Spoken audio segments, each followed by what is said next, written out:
kepada Abu yang mulia Haji Muhammad Dahlan dengan pembahasan tata cara membayar zakat tambang. Kepada Abu yang mulia kami persilakan dengan segala hormat.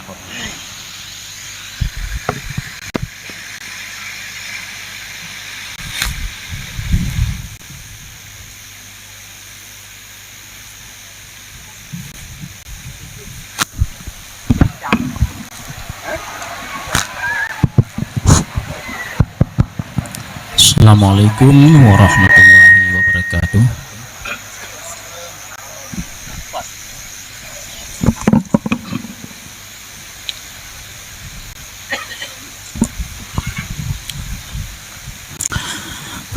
Alhamdulillahilladzi khalaqal ma'ad fiha habun wa umira bi ikhrajiz fihi.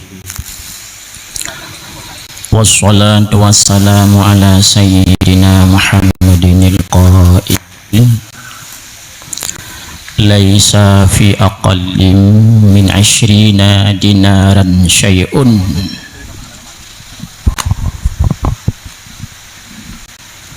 wa fi 20 nisfu dinarin ba'da takhlisih. Wa ala alihi wa ashabihi qad atharu li'idadil hadith la zakata fi malin hatta yuhawwila alaihi al-hawlu fihi wattabi'ina wattabi'ihim bi ihsan qad ijtahadu anna zakata al-mu'adin fa nisabuhu rubu'u ushri wa ikhrajuha ainu la qimatu. Yang mulia dan yang dimuliakan Allah, saya numpang kepada pembicara yang telah terdahulu. Pada saat ini giliran saya untuk memaparkan masalah kaifiat zakat, kaifiat memberikan zakat tambang emas. Mari kita sama-sama meneliti makalah ini dengan menggunakan maqasid syar'iyyah dan hikmatut tasyri'. Dengan hal ini kita dapat memberikan pendapat-pendapat dan saran yang menjurus sesuai dengan syar'i nantinya. Dalam hal ini saya awali dengan Undang-Undang Republik Indonesia nomor 11 tahun 2006 tentang Pemerintah Aceh, bab 17 pasal 126 ayat 1. Setiap pemeluk agama Islam di Aceh wajib mentaati dan mengamalkan syariat Islam. Ayat kedua, setiap orang yang bertempat tinggal atau berada di Aceh wajib menghormati pelaksanaan syariat Islam. Dalam hal ini, pemerintah yang ada di Aceh harus membuat kanun-kanun atau peraturan lainnya yang terkait bil khusus dengan pengambilan emas tambang yang ada di daerah kita, dan tata cara mekanisme membayar zakat. Karena di daerah kita juga ada orang-orang kafir yang dilarang oleh agama kita, mereka untuk mengambil emas tambang yang ada di daerah kita. Maka dalam hal ini yang pertama sekali, orang yang mengambil emas tambang ini adalah menyangkut dengan perseorangan atau individu. Yang kedua perusahaan.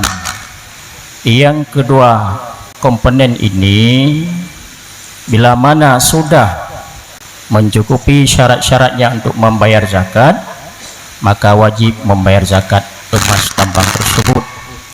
Adapun bila mana pemerintah yang mengambil emas tambang ini jika digunakan atau disalurkan kepada masyarakat umum, maka bagi pemerintah tidak dikenakan zakat.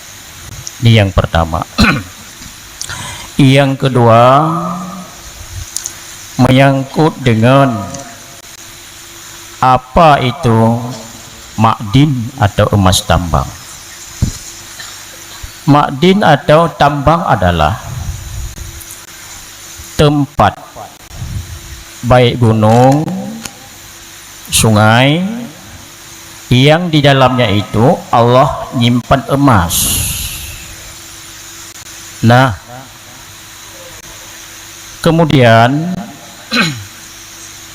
untuk atau tata cara membayar zakat emas tersebut setelah diambil, dalam hal ini diterangkan dalam kitab Al-Mahalli juzuk 2 halaman 25 cetakan Toha Putra yang berbunyi, wa yushtaratun nisabu lal haulu alal madhhabi fihima.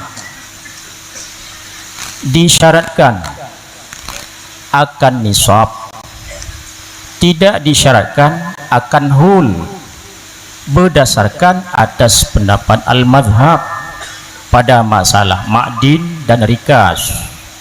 Ini wabil khusus makdin, yaitu tambang emas.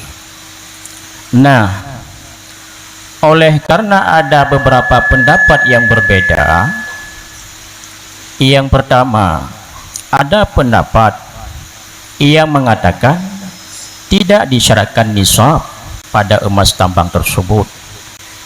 Mereka ini, pendapat ini dikiaskan kepada harta fi atau harta ghanimah, harta rampasan perang. Oleh imam kita, Imam Nawawi Mujtahid Tarjih, beliau menilai pendapat itu tidak logis atau lebih mengarah kepada kelemahan yang begitu menonjol, karena berbeda ghanimah dengan makdin ini. Bedanya adalah ghanimah begitu terkumpul dibagi 5. Nah, dibagi 5, diperlimakan untuk tentara dan lain-lain. Sedangkan pada waktu dalam kondisi peperangan sangat membutuhkan biaya-biaya untuk penguatan umat Islam, penguatan tentara-tentara. Makanya tidak disyaratkan nisab. Oleh Imam Nawawi meneliti hal ini, maka Imam Nawawi menulis atau menandai dengan kalimat al-mazhab ini yang boleh kita fatwakan, yaitu masalah emas tambang disyaratkan nisab. Yang kedua, tidak disyaratkan hul. Ada pendapat ulama yang terdahulu sebelum Imam Nawawi yang berpendapat bahwa hul disyaratkan juga. Kenapa? Karena kita meneliti atau memandang kepada dalil umum, yaitu la zakata fi malin hatta yuhawila alil haul.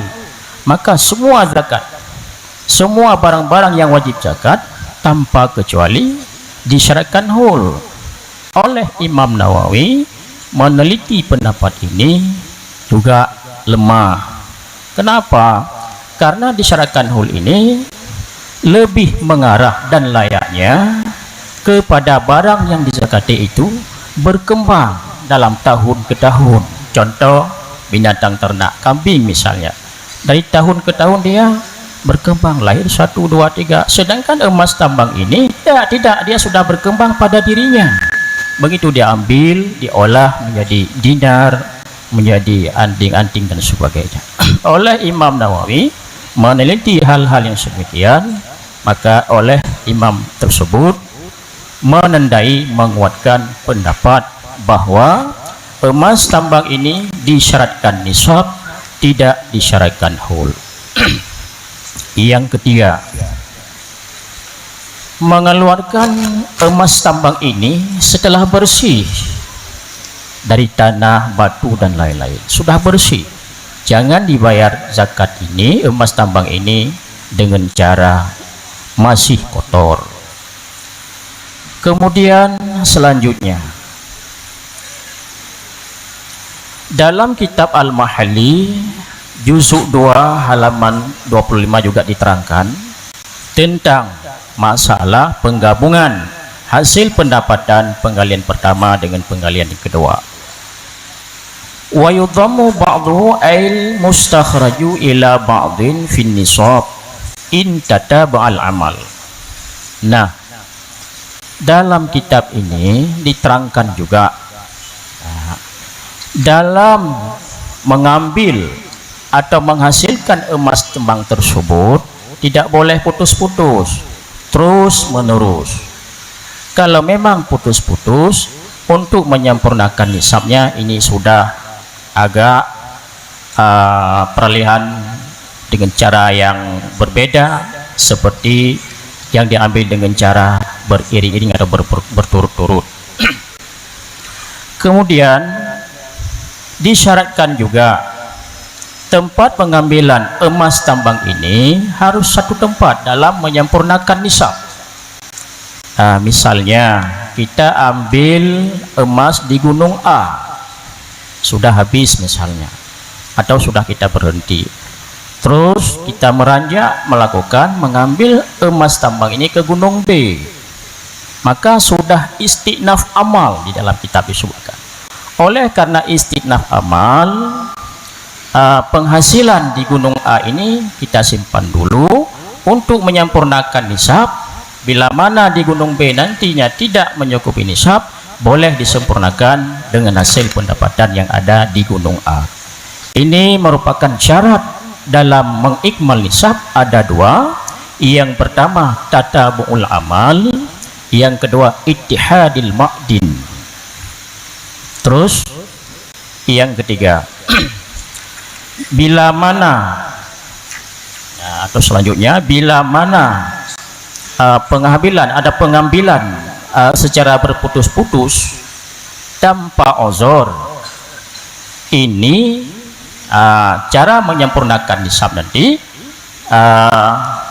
dalam arti bila mana kita pengambilan kali yang kedua juga boleh diikmalkan nisab. Bila mana tidak cukup nisab pada pengambilan yang kedua, boleh diikmalkan nisab dengan pengambilan hasil yang ada yang pertama tadi atau kemarin. Bila mana terputus-putus pengamalan atau amal, terputus amal, itu pengambilannya itu dengan sebab uzur, ini boleh digabungkan pendapatan di Gunung A atau kali yang pertama dengan pendapatan kali yang kedua. Untuk selanjutnya menyangkut dengan nisab. Nisabnya adalah sama dengan emas yang lain, yaitu 20 miskal. 20 miskal ini berbeda-beda pendapat ulama kita yang memberikan takarannya. Ada yang memberikan takarannya yaitu 20 miskal sebanyak 23 manyam, dengan gramnya 77,58 gram. Ada juga yang berpendapat 32 manyam. Ada juga yang berpendapat 33 manyam. Ada juga yang berpendapat 84 gram. Ada juga yang berpendapat 85 gram. Ada juga yang berpendapat 96 gram. Saya pribadi meneliti dan juga telah kami bahas di MBU Abdiyah atas dasar ihtiyat nisab emas baik tambang maupun yang lainnya adalah 23 manyam alias 77,58 gram. Namun demikian kami belum memutuskan karena ada pentasih kita. Mudah-mudahan nanti pentasihlah yang mentasihkan kadar nisab berapa manyam dan berapa gram dan jumlah pendapat-pendapat ini, dan juga dengan kadar yang didekati 1/40 berapa, yaitu 2,5%, dengan gramnya berapa, yaitu lebih kurang kami melihat-lihat meneliti 1 gram lebih, 1 gram setengah lebih, hampir 2 gram. Ya, ini berdasarkan ikhtiar daripada saya sendiri. Mudah-mudahan nanti oleh ulama kita akan mentasaikan berapa dan di mana, dan saya tidak mempungkirinya. Saya tetap terima atas keputusan pentasih nantinya. La yungkarul ahkamil ahkamil mubniyati alal maslahah bitaghayyuril ahwal wal asman. Hadanallah wa iyyakum ajmain. Assalamualaikum warahmatullahi wabarakatuh.